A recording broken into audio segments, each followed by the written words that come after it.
শাহজাহান তন্ময়, পর্ব সংখ্যা 37। লেখনীতে নাবিলা ইক্স। অস্থিরতা, চঞ্চলতা, ব্যাকুলতা এবং আকুলতা, সেসব প্রকৃতি ভাব তন্ময়ের শক্তপোক্ত হৃদয়ে ছিল। এই পর্যায়ে সেসব পোটলাপুটলি বেঁধে যাওয়ায় হাওয়ায় ভেসে গেল। হৃদয়ে তীব্র বিদ্রোহ করে উঠল, আন্দোলন ঘোষণা করল। যার জন্য করলো চুরি, দিন শেষে সে বলল চোর। বন্ধু বান্ধব ফেরে তড়িঘড়ি করে ছুটে এলো। যার জন্য সেই রানী ভিক্টোরিয়া তো দিব্য ঘুমিয়ে পড়েছে। তন্ময়ের অপেক্ষায় চুপ করে বসে রইল না সে। অভিমানে তন্ময়ের স্বভাবস্বরূপ গম্ভীর মুখটা দ্বিগুণ থেকে দ্বিগুণ গাঢ় ও গম্ভীর হয়ে উঠল। জাবেদা বেগম চিন্তিত কণ্ঠে শুধালেন, আমার বাবার মুখটা কেমন যেন দেখাচ্ছে, কি হয়েছে? তন্ময় নির্বিকার হাবভাবে বলল, কিচ্ছু না, একটা কফি দাও মা। জাবেদা বেগম গলাতে একদলা আগ্রহ গেঁথে গেল। সে না হয় করে দিলাম। এটা আগে বল, ভালোই ভালোই এলি, যে শুনলি ওরু বেরিয়েছে মুখটা ভোতা করে ফেললি, ব্যাপার কি? আমাকে বল, আমিও শুনি মুখ ভোতার কারণ কি? তন্ময় অস্বস্তিতে পড়ল, লজ্জা পেল ঈর্ষদ। গম্ভীর মুখে আদৌ সংকোচ দৃষ্টি ঘুরে অস্বস্তিতে নিপুণতা এড়িয়ে গেল। কিসব বলছো? কফি করে দাও। কফি করে দিবে না? সরাসরি বললেই তো হয়। জাবেদা বেগম ঠোঁট চিপে হাসলো, বাবা কথা ঘোরানো হচ্ছে, বস এনে দিচ্ছি। তন্ময় লিভিং রুমের সোফাতে গিয়ে বসলো। সম্পূর্ণ বাড়ি জুড়ে নিস্তব্ধতা। মুফতি বেগম আর জাবেদা বেগম ছাড়া কেউ নেই এই মুহূর্তে। মোস্তফা সাহেব বাইরে বেরিয়েছেন। তন্ময় সংবাদপত্র হাতে তুলে নিল, মনোযোগ সহকারে পড়ার। হেডলাইনে কোনো রকম পড়তেই চোখ বুজে নিল। সংবাদপত্র ভাঁজ করে টি টেবিলের ওপর রেখে দিল। দীর্ঘশ্বাস ফেলে ছাড়ল টেলিভিশন। যা টেলিভিশনে একটি বাংলা নাটক চলছে, সেটা ক্ষীণ মস্তিষ্ক নেওয়ার প্রচেষ্টা। কিছুক্ষণ বাদে জাবেদা বেগম এলেন কফি হাতে। নিজের জন্য চা নিয়ে এসেছেন। ছেলের পাশে বসে কফিটা এগিয়ে ধরলেন।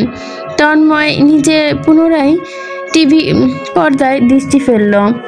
এক ঝগড়া দৃশ্য চলছে। দুজন গ্রামী মহিলা আঁচল বেঁধে ঝগড়া করছে।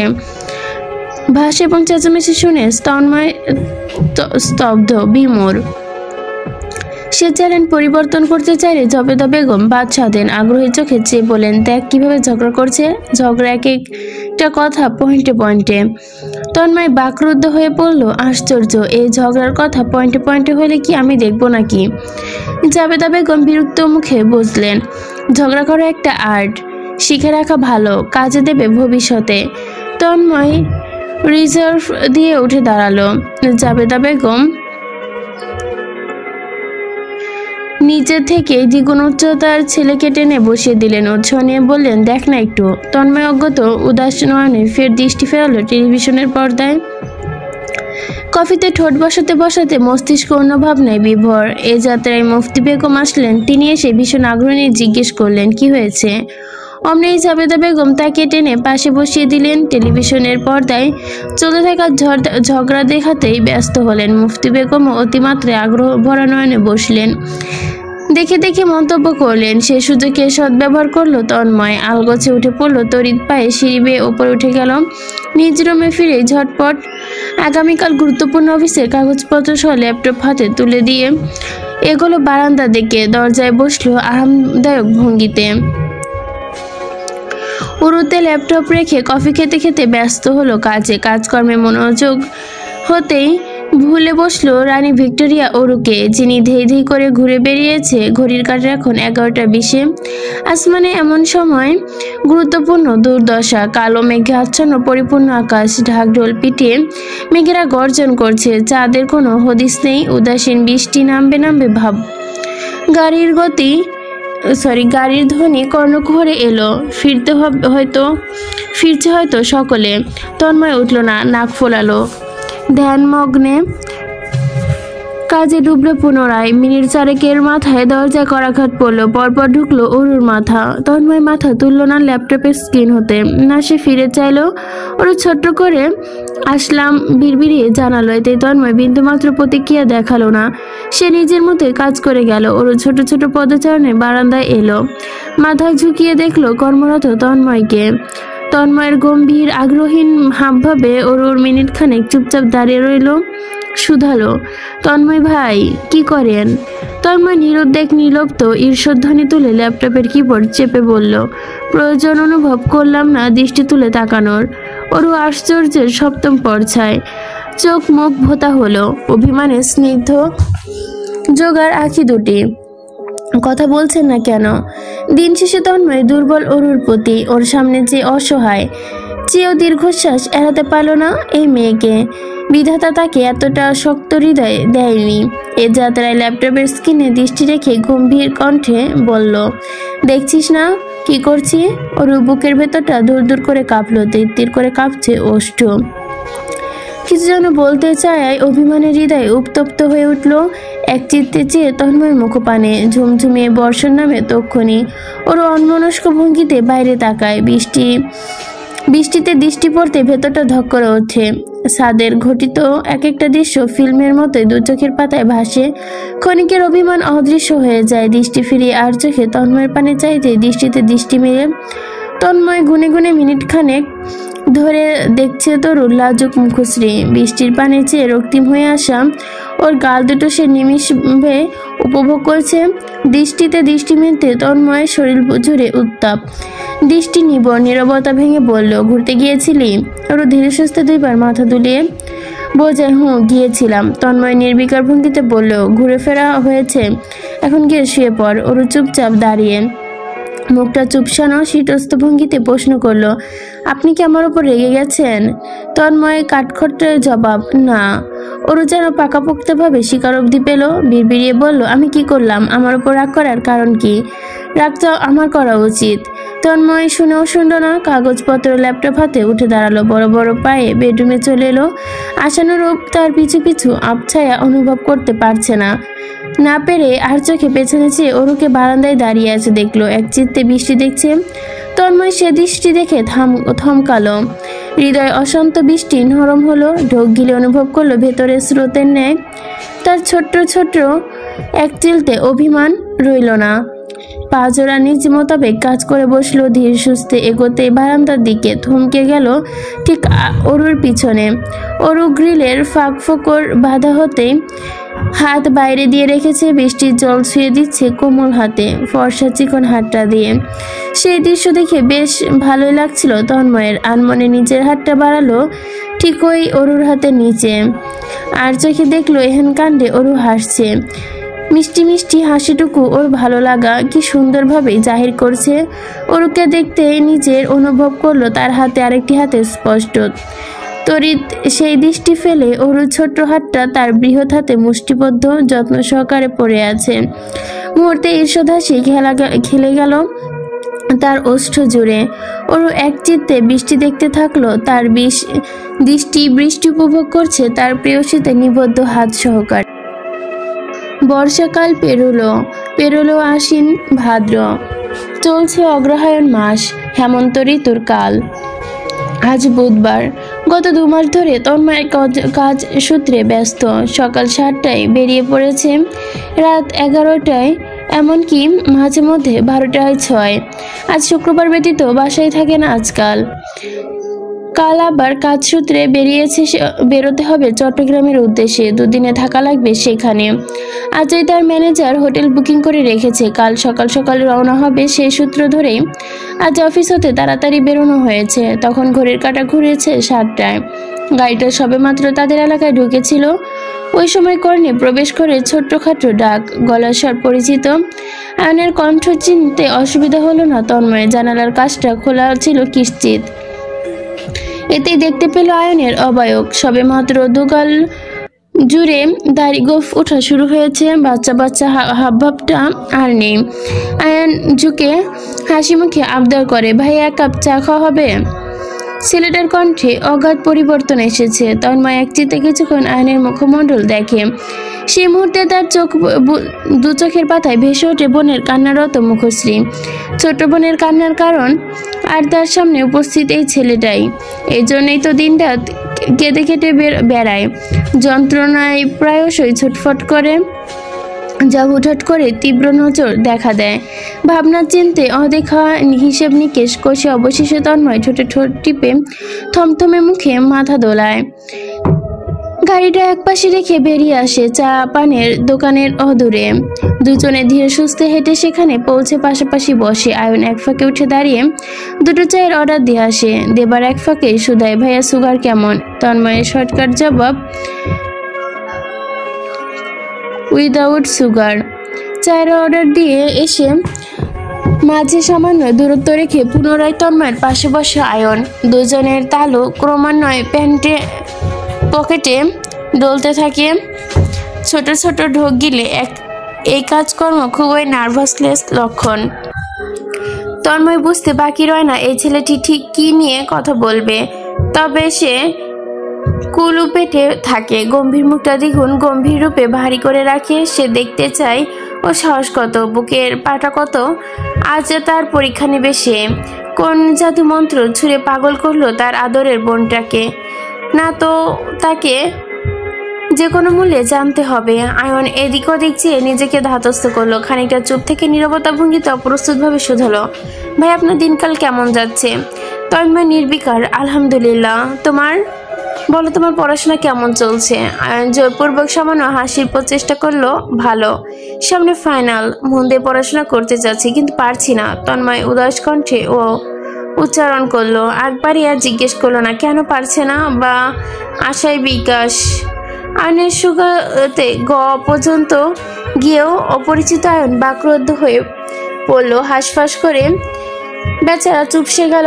সে সময় 2 কাপ চা দিয়ে গেল এক বালক। আয়ন 1 কাপ নিচে নিয়ে অপরটি তন্ময়ের দিকে এগিয়ে দিল। তন্ময় বিনা বাক্যে চায়ের কাপ নিয়ে হাতে চুমুক বসালো। তবে আয়ন চায়ের কাপ হাতে বসে রইল। নীরবতা কথায় গুদের সাজাতে ব্যস্ত সে। তন্ময় আর চোখে নিশ্চুপভাবে ওর মুখ অনুসরণ করতে করতে সঙ্গে সঙ্গে চায়েও চুমুক বসাচ্ছে ধীরে সুস্থে। 2 মিনিটের নীরবতা কেটে গেলে চায়ের কাপটা ফাঁকা হয়ে গেল। তবে আয়নের বুলি ফুটল না। তন্ময় হতাশ। এই ছেলে দিয়ে বুঝি কিছুই হবে না। যে ছেলে প্রেমিকার বড় ভাইয়ের সম্মুখে বুক ফুলিয়ে ভালোবাসা জাহির করতে পারে না বা সে কথাটুকু সাহসীভাবে বলতে পারে না, কতটুকুই বা পুরুষত্বের পরিচয় দিবে সে? এভাবে তার বোন বয়সে বড়, আয়ন ছোট। বয়সের সঙ্গে যদি ওরা চিন্তাভাবনা সাহসিকতা কম হয় তাহলে তো হবেই না। বয়স কম হলে চিন্তাভাবনা, ব্যক্তিত্ব এবং পুরুষত্ব থাকতে হবে অধিক। যার তার হাতে তো আর আদরের বোনকে তুলে দেওয়া যাবে না। ফাঁকা চায়ের কাপ হাতে নিয়ে উঠে দাঁড়ালো তন্ময়। দুধ চায়ের বিলের আয়ন জোরপূর্বক মিটিয়ে দিল। আয়নের উদ্দেশ্যে বলল, থাক তাহলে, পরে দেখা হবে। তন্ময় কয়েক কদম হেঁটে চলে গিয়েছে। আয়ন দৌড়ে গিয়ে তন্ময়ের সামনে দাঁড়ালো। তাদের আশপাশটা আধার ও নির্জন, মানুষের আনাগোনা কম। আয়ন ঘন ঘন নিঃশ্বাস নিল, চোখ মুখ শক্ত করে সময় নিয়ে দৃঢ়ভাবে জানালো, ভাইয়া আমি সাভিয়াকে ভালোবাসি। যতটা ভালোবাসলে নিজের অস্তিত্ব ভুলে যাওয়া সম্ভব ততটা। তন্ময় নিরুদ্বেগ মুখশ্রী দেখে আয়নের মুখমণ্ডলে হাবভাব পরিবর্তন হয়। কিঞ্চিৎ বিষময় খেলা করে ওর চোখে মুখে। তন্ময় সে চোখে চেয়ে তর্জনী তুলে বলে নয়, করে দেখো। চোখ তুলে বোঝা বয়স কিছুই না। বিশ্বাস করো, ইউ ক্যান হ্যান্ডেল হার। বিশ্বাস করা, you can handle her, you can take care of her. আমরা ওকে রাজকুমারীর মতো বড় করেছি, এবার তার হাতে তুলে দিব যে রানীর মতো তাকে রাখবে বাকি জীবন। আয়ন স্বস্তি নিঃশ্বাস ফেললো, ক্রমাগত মাথা দোলালো, উচ্ছ্বাস খেলে করলো তার চোখ জুড়ে। অটল বলিষ্ঠ কণ্ঠে বলল, আমি নিজেকে প্রমাণ করে আসবো ওর হাত চাইতে। ভাইয়া, আপনি শুধু আমায় এইটুকু সাহায্য নামে ওয়াদা করুন, তাহলে আমার সামনে এগোতে সমস্যা হবে না। তন্ময় আগ্রহী কণ্ঠে শুধালো, কি? আয়নের যাত্রায় ধীতস্থ হলো। কয়েকদিন পর শুনছি ওকে দেখতে আসছে। বিয়ে শাদীর কথাবার্তা চলছে। এসব আমার মানসিকভাবে অশান্তি করে। আমি পড়াশোনায় মন বসাতে পারছি না। ভাইয়া প্লিজ আমাকে 2 বছর সময় দিন। এর মধ্যে ওকে বিয়ে শাদী থেকে আটকে রাখুন। আমি কথা দিচ্ছি আমি সেই আয়ন তৈরি হব যে আয়নের হাতে আপনি নির্দ্বিধায় সাভিয়ার হাত তুলে দিতে পারবেন। তন্ময়ের থমথমে মুখের পরিবর্তন ঘটে, বুড়োদয় শিথিল হয়ে আসে। ডান হাত উঠিয়ে আয়নের প্রশস্ত কাঁধে হাত রাখে, বেস্ট অফ লাক। আয়ন হেসে বলে, thank you. By the way ভাইয়া, আপনি তো বুঝবেন আমার ভালোবাসা সাভিয়ার জন্য কতটা গাঢ়। তন্ময় আশ্চর্য হয়, চওড়া কণ্ঠে শুধায় কিভাবে? আয়ন লাজিক ভঙ্গিতে বলে, এক সত্যিকারের প্রেমিক চেনে আর এক সত্যিকারের প্রেমিককে। এবার তন্ময় আশ্চর্যে সপ্তম পর্যায়ে, অষ্টদয়ের মধ্যে কিঞ্চিৎ ফাঁক। সে ভাষা হারিয়ে বসে খানিকের জন্য, নিজস্ব স্বভাব করেই কোনো রকম প্রশ্ন ছুড়ে, কে সত্যিকারের প্রেমিক? আর মিটমিট করে হেসে ফলে, আপনি ভাইয়া। আমি তো জানি আপনি অরুকে ভালোবাসেন। আতপাগল এক দেখতে বলে দিতে পারবে আপনার চোখ মুখে তীব্র ভালোবাসার বহিঃপ্রকাশ। তন্ময় নিশ্চিত, নিষ্পলক, চোখে মুখে লেপটে অবিশ্বাস্যতা। তন্ময় স্তব্ধীভূত অবস্থা। ফায়দা তুলে আয়ন এফাকে দৌড় দিল। মিনিটের মধ্যে ওকে আর দূর দূরান্তে দেখা যাচ্ছে না। তন্ময় এক পর্যায়ে ডেকে ওর সাড়া পেল না। আগত চিন্তায় পড়ল ভীষণ। ওর গম্ভীর মুখে কি লেখা থাকে সে অরুকে ভালোবাসে? না হলে এক দেখাতে মানুষ কিভাবে বুঝবে? আয়ন ভাই কিভাবে বুঝতে পারলো? জটিল সমস্যা। শাহজাহান বাড়ির দোরগোড়া পেরিয়ে বাড়ির ভেতরে ঢুকতে ঢুকতে ঘড়ির কাঁটা ঘুরছে 8টায়। তন্ময় গাড়িটা পার্কিং করে বেরোতে সর্বপ্রথম খেয়াল করলো অরুকে। দোতলায় দাঁড়িয়ে রয়েছে মুখ ভোতা করে, অর্ধখণ্ডিত ধবধবে সাদা চাঁদ সহ আশ্চর্য নক্ষত্র ঠিক ওর মাথার ওপরে। সেই চমৎকার আসমানায় অবলীলায় দেখছে নক্ষত্রযুগল জুড়ে নিত্যকরণ মুগ্ধতা নেই, উদাস হতাশ ওর হাবভাব। যেন পৃথিবী পরিপূর্ণভাবে একাই আছে, ওর সাথে আর কেউ নেই। তন্ময়ের ক্লান্ত মুখপানে ঈর্ষদ আবিরের ছোটা পড়ল এই যাত্রায়। সে স্বেচ্ছায় গাড়ি দরজায় বিকট শব্দ তুলতে লাগালো। এতে কাজ হলো বটে। অরু তড়িৎ দৃষ্টি ফেলে নিচে ফেললো। তন্ময়কে ফিরতে দেখে বাকরুদ্ধ হলো। ক্ষণিক চোখ বড় বড় করে চেয়ে রইল। দৃশ্যমান রূপে তার ভোতা মুখটুকু উচ্ছ্বাসে রূপান্তরিত হলো। পর মুহূর্তে হাস্যকর মুখে হাত উঠিয়ে বেকুল কণ্ঠে চেঁচিয়ে ডাকলো, তন্ময় ভাই, এই যে আমি ওপরে। তন্ময় মন ভাব করলো যেন অরুকে সে মাত্রই খেয়াল করলো। কিছুক্ষণ আগে ভ্যাবলার মতো যে দেখছিল ব্যক্তিটা, সে তা নয়। প্রিয়সীর অ্যাটেনশন পেতে শব্দ তোলা ব্যক্তিটা একদম সে নয়। প্রিয়তমার মুখ দেখে ঈর্ষদ হাসা ব্যক্তি সে নয়। এ যাত্রায় তন্ময় দৃষ্টি তুলে গম্ভীর মাথা দোলালো। আর চোখে আরো 2বার চাইলো। তড়িৎ পদচরণে ভেতরে ঢুকলো। দৈনন্দিনের ন্যায় আজ আর লিভিং রুমে এক মুহূর্তের জন্য দাঁড়ালো না। সোজা সাপটা সিঁড়ি বেয়ে দোতলায় উঠে গেল। অরু দাঁড়িয়ে হাস্যজ্জ্বল মায়াবী মুখখানা নিয়ে, পরনে মসলিনের কামিজ। ওড়নাটা কি সুন্দর করে চারপাশে ছড়িয়ে নিয়েছে। ওর এই হাস্যজ্জ্বল মায়াবী মুখমণ্ডল জাদুর মতোই কাজ করলো। টনিকের ন্যায় দূর করলো তার সারাদিনের ক্লান্তি, রাগান্বিত অনুভূতি, হাওয়ায় ভেসে যাওয়া সব রকমের কাজকর্মের চিন্তা ভাবনা। একদল আবেগ, অপরিচিত ভালোবাসা ব্যতীত কিছু অবশিষ্ট রইল না হৃদয়ে। অদৃশ্যভাবে নরম হয়ে এলো দৃষ্টিভঙ্গি। আজ থেকে বুঝি 8টায় ফিরবেন, ঠিক আগের মতো। অরুর মুখশ্রী জুড়ে প্রত্যাশা জলজল করে উঠছে আঁখি দুটো। এই প্রত্যাশায় ভর্তি মুখটা হতে তন্ময় দৃষ্টি ফিরিয়ে নেয়। ইচ্ছে করলেও না প্রত্যাশা ভেঙে সত্যিকার জানাতে দ্বিধা ভোতা করে পূর্বের বাচ্চাটা কণ্ঠে, আদরি কণ্ঠে বলে ওঠে, তন্ময় ভাইয়া কালকে চট্টগ্রাম যাবে। এই জন্যই তো আজ তাড়াতাড়ি ফিরেছে। অরু আপু, তুমি দেখি কিছুই জানো না। দীপ্ত দৌড়ে সিঁড়ি ভেঙে ওপর উঠে এসেছে। কোকড়া চুলগুলো ওর হাঁটার তালে তালে মিলিয়ে দুলছে। স্বাস্থ্যসম্মত মুখটা হাসির পরশে গোলালো নেই। অরু সেদিকে ধ্যান নেই। সে অবাকের চূড়ান্ত পর্যায়ে, বিষময়। কি? তন্ময় আলগোছে নিজের কক্ষে দিকে হাঁটা ধরে। রেগে মেগে অস্থির অরু তার পিছু পিছু চলে আসে আর প্রশ্ন করেই যাচ্ছে, আপনি কাল সত্যি চট্টগ্রাম যাচ্ছেন? কদিনের জন্য যাচ্ছেন? কেন যাচ্ছেন? আগে তো বলেনি। তন্ময় চোখ তুলে দীপ্তর পানে চাইতে দীপ্ত কি বুঝলো কে জানে, সে দৌড়ে চলে গেল। আগ্রহ চোখে তাকে ফিরে তাকাতে দেখা গেল না। অরুর অবশ্য বিষয়টি সেদিকে কোনো গভীর অভিনিষেধ নেই।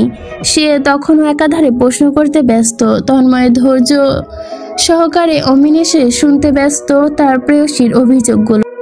অরুর বয়সটা এমন এক জায়গায় এসে থেমেছে যেখানে সবকিছুই ওর বড় কৌতূহল। তন্ময়কে নিয়ে ওর কৌতূহলের শেষ নেই। আজকাল সাহস হয়তো বেড়েছে, পূর্বে একটু ভয় পেত, এখন ভয়ের ভয়টুকুও পায় না। উদ্গ্রীব যে বিড়বিড়িয়ে সব ধরনের প্রশ্ন করে বসে। সেদিন জিজ্ঞেস করলো সে মোট কটা প্রেম করেছে। তন্ময় প্রেম টেম করেনি, বন্ধু বান্ধব থেকে পরিজন কমবে সকলেই জানে, ওরও শতভাগ জানে, ও আবারও না জেনে আছে নাকি, তবু একই প্রশ্ন বারবার করে। এতে বোঝা যায় তার ফেসে যাওয়া যুবককালে কলেজ ভার্সিটি জীবন সম্পর্কে জানতে মেয়েটা অত্যন্ত আগ্রহী। তবে তন্ময় ঠিক আজ করতে পেরেছে আসলে আগ্রহীখানা কোথায়। তাকে কতজন প্রপোজ করেছে, কত শত মেয়ে পিছু পিছু ঘুরেছে, এসব শোনার প্রবণতা বেশি। সাবিয়াও একদিন ইনে বিনে কৌতূহলের সুরে বলেছিল, তোমাকে ঠিক কতগুলো মেয়ে পছন্দ করেছে এ সম্পর্কে জানতে চায় ওরও। আগ্রহের শেষ থাকে না। আকাশ ভাইয়া যুবককালে আলোচনা করতে বসলে ও নির্বিকারে থাকে, যেন তোমার কথা ওঠে ওর থেকে ভালো শ্রোতা আর কেউ নেই। তন্ময় ভেবে পায় না এসব জানার আগ্রহ কেন ওর এত। সারাদিন ওর মাথার ওপর ঠিক কী চলে। বাল্যকালে তন্ময় একটি ইংরেজি নোভেলে বাংলা অনুবাদ পড়েছিল। সেখানে লেখক বলেছিলেন যুবতী মেয়েদের মতিগতি বোঝা আর পর্বতের চূড়া ছুঁতে পারা অনেকটা একই বিষয়। তন্ময় আপাতত তার মনে হচ্ছে আগ পাগলটা মাথাটায় কি ঘুরফের করছে। সে নিপুণভাবে দেখে শুনে রেখে বড় করছে ঠিক আছে, তবে সবসময় দেখে রাখা তো পারেনি। স্কুলের গণ্ডি তো একাই পেরিয়েছে, কলেজেও পড়ছে, কখনো তন্ময়কে আশাহত করেনি। সব সময় গুডগাল থেকেছে। ছেলেদের সাথে মেলামেশা বলতে শুধু ইহসান আবার বোকাশোকা ছেলে। এ বয়সে হলেও ছেলেটা ওকে বনে নজরে দেখে। তন্ময় দৃষ্টি রেখে বুঝতে পারে, তাই কোনো নিষেধাজ্ঞা জারি করার প্রয়োজন মনে করেনি। ওরও ছেলে বন্ধুহীনতা একদিন তন্ময়কে প্রশান্তি দেয়। সে আবার পসেসিভ ধাঁচের মানুষ, যা নিজের তা একান্তই নিজের। সেখানে অন্য কারো দৃষ্টি পছন্দ অপছন্দ তা ঠিকঠাক হজম হয় না। ওরু যখন নবম দশম শ্রেণীতে পড়তো, অজস্র ছেলে পেলে তন্ময়ের আড়ালে আফডালে পিটিয়েছে, ওরুকে প্রপোজাল দিয়েছে বলে। সেসব কথা কে জানে? কেউ না। আড়ালে আবডালে কাজ সেরে সেখানে ব্যাপারটা ধামাচাপা দিয়েছে তন্ময়। এসব ভেবে দুর্লভাসে তন্ময় স্বভাবসুলভ হাত বাড়ায় পরন্ত শার্টের বোতাম খুলতে। অফিস হতে ফিরে ঘরে প্রবেশ করা মাত্রই এটি তার প্রথম অভ্যাসে পরিণত কাজ। আজও তাই করছে। বুকের কাজটা দুটো বোতাম খুলতে ওর অস্বস্তিতে মাথা মস্তিষ্কে এলো। ততক্ষণে হাত গুটিয়ে নিল আর চোখে পিছু চেয়ে দেখলো ওর থমথমে মুখে দাঁড়িয়ে, কণ্ঠে একরাশ আসক্তি বিদ্যমান। তন্ময় ভাই, আপনি কি সত্যি চট্টগ্রাম যাচ্ছেন? তন্ময়ের মুখশ্রী গম্ভীর ধাঁচের। উষ্ঠদয় জুড়ে সামান্য হাসি না থাকলেও তাতে চূড়ান্ত গম্ভীর্য বিদ্যমান। সুদর্শনও বটে, এতে 7 খুন তার মাফ হয়। এবারও নিতান্তের ন্যায় গম্ভীর মুখে নাক কুচকে জবাব দিয়ে বললে, এতে ওর মস্তিষ্ক অতি অসন্তুষ্টি দ্বিগুণ হলো বলে। তবে সে আনা মস্তিষ্ক খাটিয়ে ভেবেচিন্তে শেষমেশ চ্যাত করে ওঠে না। এ সময় বুদ্ধিমান লোকেরা নিজেদের শান্ত রাখে। সেও শান্ত হাবভাব ভীষণভাবে নরম গলায় শুধালো, চট্টগ্রাম খুব সুন্দর তাই না? তন্ময় দক্ষ মস্তিষ্ক মুহূর্তে লক্ষ্য করল ওর কণ্ঠের পরিবর্তন। কিছুক্ষণ পূর্বে এক ঝাঁকতিকতা এখন মধু ঝরছে, বিড়াল মাছের মতন ছটফট করছে। তারপর অন্য পাশে ঘুরে ফাইল দেখার ভান ধরল। তার নির্লিপ্ত এক যাত্রায় ভাঙতে শুরু করলো। ঠোঁটে ঠোঁট চেপে হাসিটুকু ফিরে সযত্নে ঘুরে ফিরে উড়নচণ্ডী রূপে সম্মুখে সে দাঁড়ালো। মাথাটা বেঁকিয়ে চোখ তুলে চেয়ে ফের জানতে চাইলো, সুন্দর তাই না? তন্ময়ের ভাবান্তর হলো না বুঝি।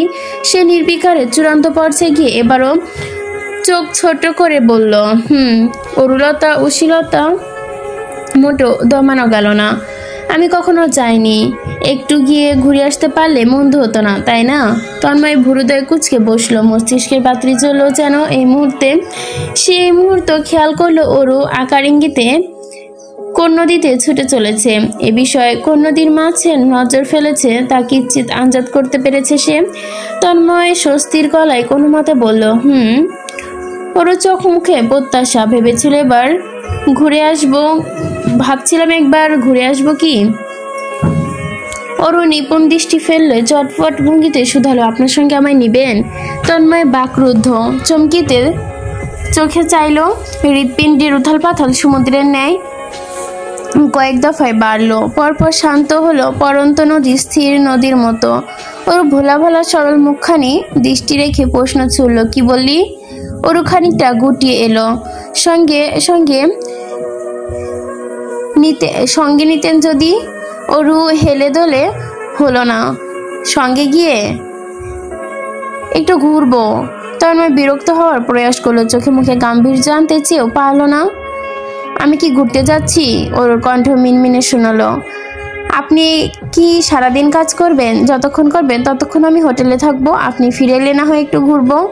তন্ময় অশান্ত ভঙ্গির ন্যায় অন্যদিকে ছুটলো। ওরও পিছু পিছু চলে এলো। একই প্রশ্ন বারংবার করছে, মাথা খেয়ে ফেলতে লাগলো। তন্ময় শেষমেশ চোখ মুখ মুছে বলল, বাবার পারমিশন নিতে পারলে যেতে পারবি।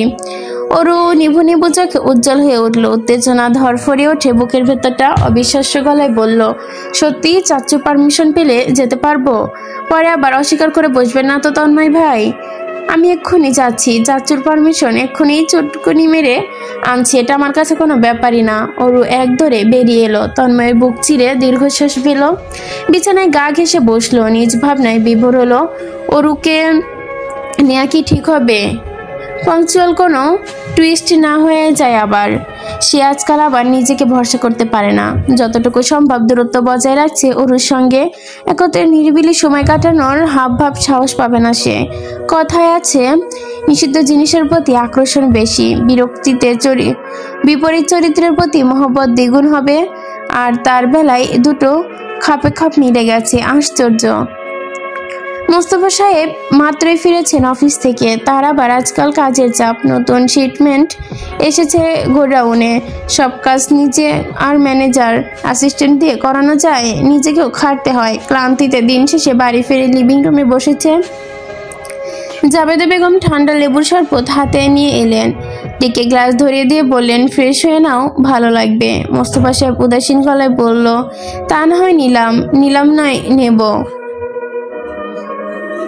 আগত্য সর্বটুকু গিলে উঠে দাঁড়ান মোস্তফা সাহেব। সে মুহূর্তেই ওরু উপস্থিত হয় ঝড়ের গতিতে। তন্ময় দোতলায় দাঁড়িয়ে নিপুণ দৃষ্টিতে সবকিছু দেখতে প্রস্তুত। ওরু এক পলক দেরি না করেই জানায়, চাচা আমি চট্টগ্রাম যেতে চাই, চট্টগ্রাম ঘুরতে চাই। সেখানকার প্রাকৃতিক দৃশ্য দেখার জন্য আমার এই চোখজোড়া অধীর আগ্রহে তৃষ্ণার্ত। বেকুব বনে গেলেন মোস্তফা সাহেব। আচ্ছা, তা না হয় গেলে সবার সাথে কথাবার্তা বলে দুদিন বের করে সকলে মিলে যাব। ওরও বিব্রত হলো খানিকটা, তবুও সরল গলায় বলে গেল, আমি কালই যাচ্ছি। মোস্তফা সাহেব আশ্চর্য হয়ে বললেন, কাল কে নিয়ে যাবে? বাকিটুকু গলায় আটকে গেল। কাল তো তার গুণধর পুত্র চট্টগ্রাম যাবে। ওরও কি তার সাথে যাচ্ছে? ভেবাচেকা খেয়ে সে মাথা তুলে তাকালো ছেলের দিকে। খবিসটা হাসছে। দেখছে তার কাণ্ড। দেখেছো কাণ্ড ছেলের? লজ্জা নেই বললেই চলে। যাকে বনে নজরে দেখে না তার সঙ্গে কিভাবে ঘুরতে যেতে চাওয়া, নির্লজ্জা একটা ছেলে। কোনো ঘোরাফেরা হবে না। বিদ্রোহী কণ্ঠে মোস্তফা সাহেব হাঁসফাঁস দ্বিমত করতেই মুখ খুললেন। পূর্বে আনোয়ার সাহেব লিভিং রুমে আসতে নিয়েই বললেন, তন্ময় তো যাবে চট্টগ্রাম, ওর ঘুরে আসো। শোনো, ভাইয়াকে আবার জ্বালিও না।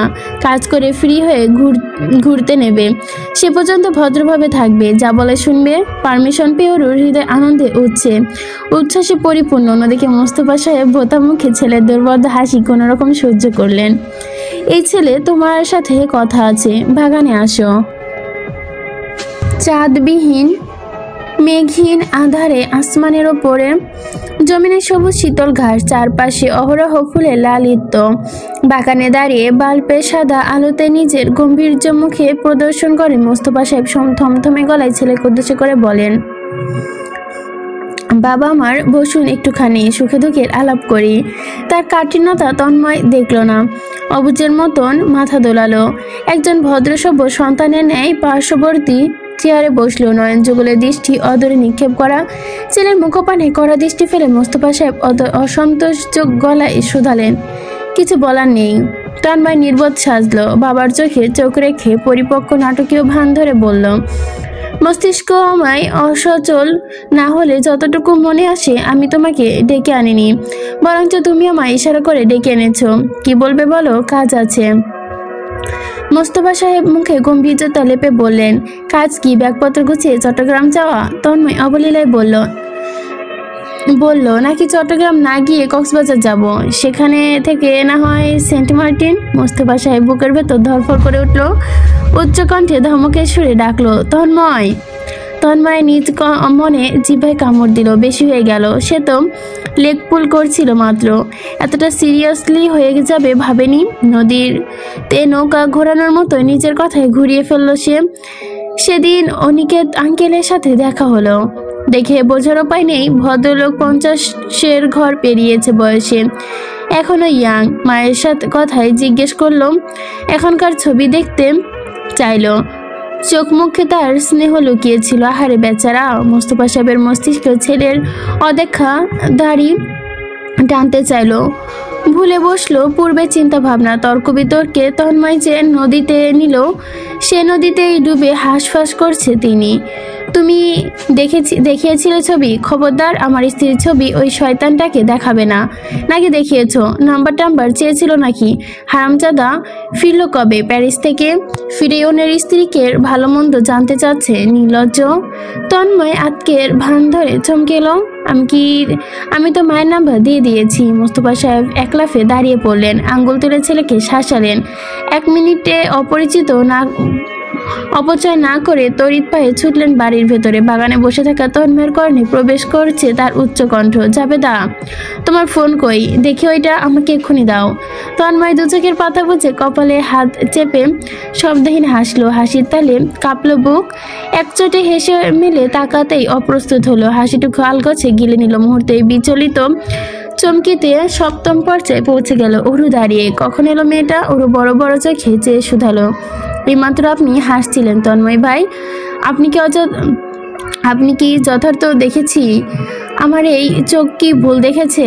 কেন মনে হচ্ছে আমার সামনে হুবহু আপনার মতো দেখতে একটা জিন বসে। তন্ময় তো প্রায়শই হাসে, ও কি দেখে না? এমন আশ্চর্য হবার বিষয়টা কি? ওর প্রশ্নের সামনে আর ওর মুখের হাবভাব দেখে তন্ময় এ যাত্রায় হাসি পেল না, তবে হাসলো না। নির্বাক ভঙ্গিতে বলতে চাইলো, আমি জিন। ওর ফেল চোখ করে চেয়ে, জিনের বয়স কত? নিশ্চয়ই তন্ময় ভাইয়ের থেকেও বেশি। তন্ময় ভাইয়ের তো 30। তন্ময় আশ্চর্য হলো, মুহূর্তেই ভয়ঙ্কর চটে গেল। গমগম গলায় বলল, 30? এক চর মেরে দাঁত ফেলে দিব। আমার 28 বছর। তুই 30 বছর কোথা থেকে জানলি? ওরও সাদা ধপধপে দাঁত বের করে হাসলো। মাত্র 2 বছরের ব্যবধান, এই ব্যাপারটা একই দাঁড়ায়, তাই না? তন্ময় গম্ভীর হয়ে বলল, আশ্চর্য। সাধারণ বিষয়ে হাস্যজ্জ্বল তন্ময় খেপে উঠল। তা কি ওরও জানতো? সে ধীরে সুস্থে পিছু সেটে যাচ্ছে। কয়েক কদম যেতেই ঘুরে দৌড় লাগালো। তন্ময় পিছু ছুটে চেঁচালাই, তুই দাঁড়া। কে শোনে কার কথা? অন্যদিকে বাবাকে নাকানি চুবানি খাইয়ে তৃপ্তির আনন্দে থাকা তন্ময়ের আনন্দ আর রইল না। থমথমে হয়ে এলো মুখমণ্ডল, ভুরুদয় কুচকে ফেললো, চোখ মুখ আধার নামে বিড়বিড় করে উঠল, আমার বয়স ওর বেশি মনে হচ্ছে, মাত্র 28। তো এর থেকে বয়স হতে পারে না? পরদিন ওরু কই মাছের মতন ধরফরিয়ে তার সম্মুখে ঘুরে ফিরে বেড়ালো। এতে তন্ময় নির্বিকার হয়ে রইল, চোখ তুলে অগোচরে তাকালো না। গতকাল রাতে ওর বলা কথাটুকু এখনো হৃদয়ে গেঁথে আছে। এভাবে বয়সের ব্যবধান তার গলায় কাটা বিঁধে গেছে। তার উপর এই মেয়ে নাকি 2 দিনের জন্য বেরোবে মাত্র, তাও কাজের সূত্রে। তবে মহারানী ভিক্টোরিয়া লাগেজ দেখো, তার বোঝার উপায় নেই। এই লাগেজে 2 দিনের বলে মনে হলো না, মনে হচ্ছে লম্বা ট্যুর দিতে যাচ্ছে। না হলে এত ভারী লাগবে কেন? লাগেজ গাড়িতে তুলতে নিয়ে তন্ময় আশ্চর্য হয়ে পড়ল। ওর 2 হাতে লাঞ্চ বক্স, সুন্দরভাবে প্যাকেট করা। জাবেদা বেগম, সুমিতা বেগম বেশ ভরে দিয়েছে। কয়েক ধরনের রান্নাবান্নাও করেছে, যেসব 2 বাচ্চার জন্য দিয়ে দিয়েছে। খিদে পেলে যেন চটপট খেয়ে নিতে পারে। কোনো রকমে হাত নাড়িয়ে বিদায় জানিয়ে তড়িতেই ওরু গাড়িতে উঠে বসলো। তার উতলতা দেখে হাসলো সাবিয়া আর রবি। দীপ্ত আফসোসের সুরে জানালো, আমরাও যেতে চাচ্ছি। মুফতি বেগম কান টেনে ধরলেন ছেলে, নিজের সঙ্গে নিতে নিতে বললেন, স্কুলে যাবে কে? মোস্তফা সাহেব চোখ মুখ চূড়ান্ত গম্ভীর, এতে উদাসীন তন্ময় হাব ভাব একই তার। সে আলগাছে বাবাকে উচ্চনাকের ডগায় দিয়ে হেঁটে গিয়ে গাড়িতে উঠল। মোস্তফা সাহেব মনে মনে তিরস্কার করলেন নিজেকে। তিনি দিব্য বুঝে ফেলেছেন ছেলে তাকে সুকৌশলে গতকাল বোকা বানিয়েছে। তার সফট পয়েন্টে ফয়তাল উঠেছে বাটপারের মতো। তার ছেলে এমন কিভাবে হয়ে গেল? সে আশ্চর্য। ওরও স্টোরিও ছাড়লো, একটা বাংলা গান ছাড়ছে, মেঘের নৌকা তুমি গানের সঙ্গে তালে তাল মিলে গুনগুন করে গান গান গাইছে সে। জানালার কাছ নামানো ও গাড়িতে থাকলে কখনো কাছ তুলে রাখতে দেয় না। তন্ময় বৃথা চেষ্টা করলো না তোলার। গাড়ি চালানোয় মনোযোগ দিল। সূর্যের সোনালি রশ্মি ক্ষণে ক্ষণে এসে ভেতরে ভিড়ছে। ক্ষীণ ভঙ্গিতে চোখ তুলল। ডান হাতে স্টিয়ারিং কন্ট্রোল রেখে বাম হাতে প্রাইভেট স্প্রে হতে সানগ্লাস বের করে নিল। সেটি পরে ফেলল অবলীলায়। খেয়াল করলো অরু নিজের হাত ব্যাগ হতে সানগ্লাস বের করেছে। সেদিকে বেশ সময় ধরে সযত্নে মুছে নিল।